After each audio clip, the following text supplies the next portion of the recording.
నరేంద్ర మోడీ ప్రధానమంత్రి అయిన తర్వాత ఒక హిందుత్వ విషయమే కాకుండా ముఖ్యంగా అన్ని వర్గాలకు అన్ని కులాలకు మరి సమానంగా రాజకీయ రంగంలో కూడా వాటా కల్పించడానికి ప్రాతినిధ్యం కల్పించడానికి నరేంద్ర మోడీ ఎప్పుడైతే చర్యలు తీసుకోవటం ప్రారంభమైందో, ఎప్పుడైతే రాష్ట్రపతిగా రామ్నాథ్ కోవింద్ను, అదేవిధంగా తర్వాత ద్రౌపది ముర్మును ఒక గిరిజన స్త్రీని మళ్ళీ రాష్ట్రపతి చేయటం, అదేవిధంగా ఓబీసీ మినిస్టర్లను 27 మందిని మరి కేంద్ర క్యాబినెట్లో నియమించటం, అనేక రాష్ట్రాల్లో బీసీలను ముఖ్యమంత్రులుగా చేయటం, అదేవిధంగా ఎస్టీలను కూడా ముఖ్యమంత్రులను చేయటము, అదేవిధంగా ఇతర బ్రాహ్మణ వర్గాలు కూడా దాదాపు 3-4 రాష్ట్రాలకు, పెద్ద రాష్ట్రాలకు ముఖ్యమంత్రులుగా ఉన్నారు. బెంగాల్ నుంచి ఒక బ్రాహ్మణ వర్గం నుంచే ముఖ్యమంత్రి అయినటువంటి పరిస్థితి ఉంది. అస్సాం నుంచి ఒక బ్రాహ్మణ వర్గం నుంచే ముఖ్యమంత్రి అయినటువంటి పరిస్థితి ఉంది. అదేవిధంగా మహారాష్ట్ర నుంచి ఫడ్నవీస్ ఒక బ్రాహ్మణ వర్గానికి సంబంధించినటువంటి వ్యక్తే ముఖ్యమంత్రి అయ్యారు. కాబట్టి 4-5 రాష్ట్రాలలో కూడా బ్రాహ్మణ వర్గానికి సంబంధించినటువంటి వాళ్ళు ముఖ్యమంత్రులు ఉన్నారు. ఒక 4-5 రాష్ట్రాలకు బీసీలను కూడా ముఖ్యమంత్రులుగా పెట్టడం జరిగింది. అదేవిధంగా గిరిజనులను కూడా నియమించడం జరిగింది. శూద్ర అగ్రకులాలను కూడా కొన్ని రాష్ట్రాలకు నియమించడం జరిగింది. కాబట్టి మరి ఈ రకంగా కొంత రాజకీయ రంగంలో ఈక్వాలిటీని కేవలం 1-2 కులాలకే కాంగ్రెస్ హయాంలో కేవలం ఏంటిది అని అంటే కేవలం కుటుంబ పరిపాలన లాగా జవహర్లాల్ నెహ్రూ, ఇందిరాగాంధీ, రాజీవ్ గాంధీ, ఆ తర్వాత శూద్ర అగ్రకులాలు ఏదైతే వరుసగా మన్మోహన్ సింగ్, లేకపోతే కాంగ్రెస్ పార్టీ నుంచి అయిన వాళ్ళంతా కూడా 2-3 కులాలకు సంబంధించినటువంటి వాళ్ళే మరి ముఖ్యమంత్రులుగా, అదేవిధంగా కేంద్ర మంత్రులుగా, ప్రధానమంత్రులుగా ఉండటం జరిగింది. అటువంటి పరిస్థితిని మార్చడం కోసము నరేంద్ర మోడీ డెమోక్రసీ అని అంటే మిగతా కులాలకు కూడా, మిగతా వర్గాలకు కూడా దాంట్లో భాగస్వామ్యం చేస్తేనే దాన్ని ప్రజాస్వామ్యము అని అంటారు. కాబట్టి అగ్రకులాలతో పాటు బీసీలకు, గిరిజనులకు, ఎస్సీలకు, ఎస్టీలకు మరి వీళ్ళందరికీ కూడా సమానమైనటువంటి ప్రాతినిధ్యం ఇచ్చే పద్ధతులకు, విధానాలకు శ్రీకారం చుట్టడంతో ఇంకా బీజేపీలో ఉన్నటువంటి అగ్రకులాలకు ఏమర్థమైంది అని అంటే ఇటువరకు కాంగ్రెస్ పరిపాలన ఉన్నప్పుడు లేదా వాజ్పేయి ఉన్నంత కాలము మరి ఒక బ్రాహ్మణ వర్గానికి సంబంధించినటువంటి వ్యక్తే ప్రధానమంత్రిగా ఉండేది. ఎక్కువ మంది అగ్రకులాలు 2-3 కులాలకు సంబంధించినటువంటి వాళ్ళే ఉండేది. ఈ నరేంద్ర మోడీ హిందుత్వాన్ని అభివృద్ధి చేసి ఈ దేశంలో హిందూ రాజ్యాన్ని స్థాపించడానికని ఇతన్ని ముందు పెడితే ఇతను కేవలం హిందుత్వమే కాకుండా సనాతన ధర్మాన్ని కాపాడటం మాత్రమే కాకుండా రాజకీయ రంగంలో ఈ దేశంలో అనేక వందల వేల కులాలు ఉన్నాయి, వాళ్ళందరినీ తీసుకొని వచ్చి రాజకీయ రంగంలో ఈ రకమైనటువంటి మార్పులు తీసుకొని వచ్చి ఇదివరకు బ్రాహ్మణ వర్గము, బనియా వర్గము లేదా కొన్ని వర్గాల చేతుల్లో ఉన్నటువంటి రాజ్యాధికారాన్ని మిగిలిన అన్ని వర్గాలకు కూడా క్రమక్రమంగా పంపిణీ చేసి ఈక్వాలిటీని అంటే న్యాయం చేసే దిశగా మోడీ మరి విధానాలను రూపొందిస్తున్నాడు అనే బాధ ఈ బీజేపీలో ఉన్నటువంటి అగ్రవర్ణాలకు కలిగింది. దీనితోటే నరేంద్ర మోడీ మీద అసంతృప్తి ఏర్పడ్డదా. అందుకనే నరేంద్ర మోడీని వ్యతిరేకించడానికి గల కారణము రాజకీయ రంగంలో సమానత్వాన్ని, అన్ని వర్గాలకు కూడా భాగస్వామ్యాన్ని, ప్రాతినిధ్యాన్ని కల్పించాలని కొన్ని చర్యలు చేపట్టడంతో ఇది బీజేపీలో ఉన్నటువంటి అగ్రకులాలకు ఇష్టం లేకుండా కంటగింపుగా మారినటువంటి పరిస్థితి ఉందా. ఇంకా ఆశ్చర్యం ఏంటిది అని అంటే బీజేపీలో ఉన్న అగ్రకులాలకే కడుపు మంటగా లేదు, కాంగ్రెస్ కూడా కడుపు మంటగానే ఉంది. ఎందుకనంటే కాంగ్రెస్ పార్టీ భరించలేకపోతుంది. ఎందుకనంటే నరేంద్ర మోడీ అనే వ్యక్తే అసలు బీజేపీలో ఒక ఓబీసీకి సంబంధించినటువంటి వ్యక్తి ప్రధానమంత్రి ఎట్లా అవుతాడు.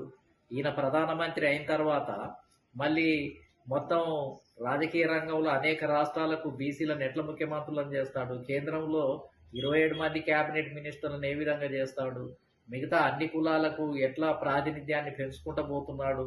ఈ నరేంద్ర మోడీ పెంచడం వల్ల మాకు ఇబ్బంది అయింది అని కాంగ్రెస్ పార్టీ భరించలేకపోతుంది, బాధపడిపోతుంది. ఎందుకనంటే మేమున్నంత కాలం కాంగ్రెస్ పార్టీ 50 సంవత్సరాలు పరిపాలించినంత కాలము మేము ఏ బీసీలకు, ఏ ఎస్సీలకు, ఏ ఎస్టీలకు, అదేవిధంగా ఇతర చిన్న చిన్న కులాలకు మేము ప్రాతినిధ్యం ఇవ్వలేదు. ఇవ్వకుండా కేవలం ఏంటంటే కొన్ని కులాల వరకే పరిమితం ఉంచినాము. ఇప్పుడు బీజేపీ ఇవ్వడం వల్ల మాకు ఇబ్బంది కలిగి మమ్మలను తప్పుపట్టే పరిస్థితి ఏర్పడిపోయింది. ఇదేమి నరేంద్ర మోడీ, అసలు బీజేపీ రావడం వల్ల మాకు తలనొప్పిగా మారిండ్రు. ఇప్పుడు ప్రజలంతా కూడా ప్రశ్నిస్తే మేమేం సమాధానం చెప్పాలి? కాంగ్రెస్ పార్టీ అంతా కుటుంబ పరిపాలన, వంశపారంపర్యం పరిపాలన, మొత్తం దాదాపు 50 సంవత్సరాలలో ఒకే కుటుంబం వాళ్ళు ప్రధానమంత్రులుగా ఉన్నారు. 2-3 కులాల వాళ్ళే బ్యూరాక్రసీ నిండా, పబ్లిక్ సెక్టార్ నిండా నింపబడ్డారు.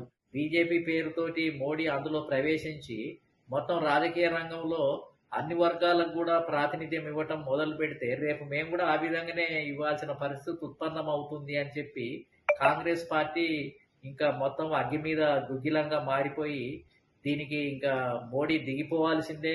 ఇంకా మోడీ ఉంటే అసలు ఈ అగ్రవర్ణాల స్వర్ణయుగం ఏదైతే ఉందో అది అంతరించిపోతుంది.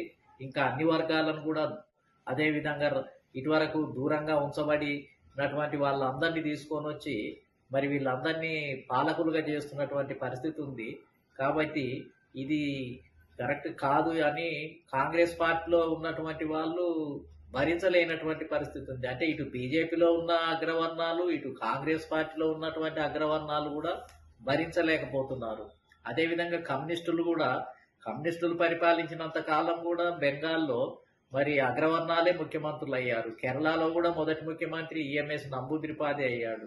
త్రిపురలో కూడా అదే అగ్రకులాలకు సంబంధించినటువంటి వాళ్ళు. బీసీలకు ఎమ్మెల్యే టికెట్లు ఇవ్వలేదు, ముఖ్యమంత్రులను చేయలేదు, అసలు బీసీలకు బ్యూరాక్రసీలో కూడా ప్రవేశం కల్పించలేదు కమ్యూనిస్టు పార్టీలు కూడా ఇప్పుడు బాధలో ఉన్నాయి. కాంగ్రెస్ పార్టీ కూడా బాధ ఉంది. మోడీ యొక్క పరిపాలన చూసి ఇదేంది అన్ని వర్గాలకు ఈ దేశంలో విస్తరిస్తున్నాడు, భాగస్వామ్యాన్ని, ప్రాతినిధ్యాన్ని ఇస్తున్నాడు అని ఈ 2 పార్టీలు కూడా భరించలేక ఈ బీజేపీ కంటే కూడా కాంగ్రెస్ పార్టీ చాలా బెటరు. ఎందుకంటే కాంగ్రెస్ పార్టీ ఉన్నప్పుడే అగ్రవర్ణాల యొక్క పరిపాలన నిండుగా ఉంది.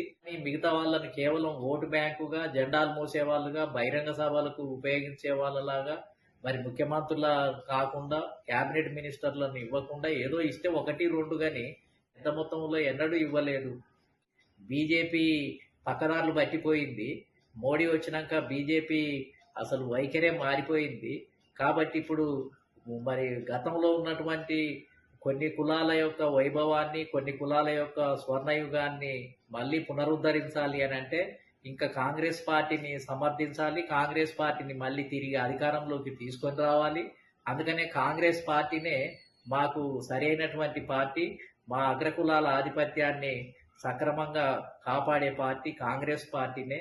కాబట్టి కాంగ్రెస్ పార్టీని ఇంకా లేపాలి అని చెప్పి ఇంకా అన్ని పార్టీలలో ఉన్న అగ్రవర్ణాలంతా కూడా ఇప్పుడు కాంగ్రెస్ పార్టీ వైపు వెళ్ళిపోయి రాహుల్ గాంధీని ప్రధానమంత్రిగా చేసి కాంగ్రెస్ పార్టీ ద్వారా పోగొట్టుకున్న వాటిని మళ్ళీ వాటి ద్వారా పునరుద్ధరించి వాటి ద్వారా ఏంటిది అని అంటే తిరిగి పొందాలనే ప్రయత్నంలో ఉన్నట్టుగా కనిపిస్తూ ఉంది.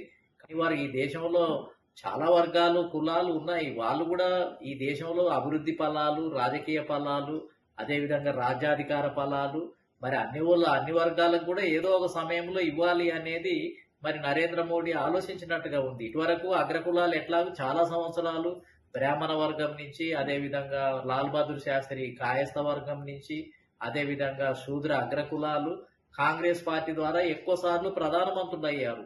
ఆయా రాష్ట్రాల్లో బ్రాహ్మణ వర్గం నుంచి, కాయస్థ వర్గం నుంచి, బనియా వర్గం నుంచి చాలా సార్లు ముఖ్యమంత్రులు అయ్యారు. శూద్ర అగ్రకులాలు కూడా ముఖ్యమంత్రులు అయ్యారు. కానీ బీసీలకు ఆ అవకాశం లభించలేదు. కాంగ్రెస్ పార్టీ అధికారంలో ఉన్నంత కాలము బీసీలకు కానీ, ఎస్టీలకు కానీ, అదేవిధంగా కేంద్ర క్యాబినెట్లో ఎస్టీలకు, బీసీలకు, ఎస్సీలకు ప్రాతినిధ్యమే లేకుండా పోయింది. ముఖ్యమంత్రులలో కూడా ప్రాతినిధ్యం లేకుండా పోయింది. కాబట్టి ఇటువంటి దాన్ని మార్చి ఒకసారి వాళ్ళు అయ్యారు కాబట్టి మళ్ళీ వంతుల వారిగా గతంలో బ్రాహ్మణ వర్గం నుంచి ఎక్కువ మంది ప్రధానమంత్రులు అయింది కాబట్టి ఇప్పుడు బీసీలకు ఇటువరకు అధికారం అంచుల్లోకి రానటువంటి వాళ్లకు ఇవ్వాలని ఒక ఆలోచనతోటి మార్పులు చేర్పులు చేసి ఈ దేశంలో ఒక సమతౌల్యాన్ని అందరికీ బ్యాలెన్స్ చేయటానికి కేవలం ఒక కులము, ఒక వర్గమే ఎల్లకాలము ముఖ్యమంత్రులు, ప్రధానమంత్రులు, బ్యూరాక్రసీ నిండా ఉంటే తిరుగుబాటు వస్తుంది ప్రజలలో. అది అసంతృప్తిని రేకెత్తిస్తుంది. ఏదో ఒక రోజు మొత్తం ఏంటంటే ప్రజలంతా కూడా తిరుగుబాటు చేసే అవకాశం ఉంది. కాబట్టి అలాంటిది రాకుండా ఉండటం కోసం, బ్యాలెన్స్ చేయటం కోసము నరేంద్ర మోడీ చాలా చాకచక్యంగా బీజేపీ ద్వారా దేశంలో ఉన్నటువంటి అవకాశం లభించినటువంటి వాళ్ళందరినీ గుర్తించి వాళ్ళందరికీ ఒక్కొక్కరికి స్థానం కల్పించి భాగస్వామ్యం కల్పించడంతో ఇంకా ఇటు కాంగ్రెస్ పార్టీ, ఇటు కేజ్రీవాల్, ఇటు కమ్యూనిస్టు పార్టీలు, ఇటు బీజేపీలో ఉన్నటువంటి కొన్ని అగ్రవర్గాలు వీళ్ళంతా కూడా ఏంటంటే కడుపు మంటగా తయారై భరించలేక ఇంకా నరేంద్ర మోడీని వేరే సాకుతోటి వేరే చిన్న చిన్న అంశాలు నీట్ ఎగ్జామ్లో లీక్ అయిందని, ఇంకో దగ్గర ఏదో లీక్ అయిందని, ఇంకో సమస్య అంటే నరేంద్ర మోడీని దించడం కోసం చిన్న చిన్న సమస్యలను కూడా భూతద్దంలో సృష్టించి పెద్ద సమస్యగా చిత్రీకరించి అడ్డగోలిగా తన యొక్క కోపాన్ని ఆవేశాన్ని అంతా కూడా అతని మీద వెదజల్లి అతని మీద ప్రతీకారం తీర్చుకోవటానికి అన్నట్టుగా వీళ్ళంతా కూడా ప్రవర్తిస్తున్నారా అనేది అలా స్పష్టంగా కనిపిస్తుంది. ఇవాళ అగ్రకులాలంతా కూడా కాంగ్రెస్ పార్టీ వెనకాల చేరిపోతున్నారు. ఎందుకనంటే కాంగ్రెస్ పార్టీ ఏనాడు కూడా మరి మిగతా వర్గాలకు ఇవ్వనటువంటి పార్టీ, ఆ పార్టీ సరైనటువంటి పార్టీ, ఆ పార్టీ ద్వారానే మళ్ళీ అధికారంలోకి వస్తే బాగుంటుంది అని చెప్పి అందరూ కూడా మరి కాంగ్రెస్ వైపు వెళ్ళిపోతున్నారు. ఇది ఆశ్చర్యపడాల్సినటువంటి అవసరం ఏమీ లేదు అనేది మరి నా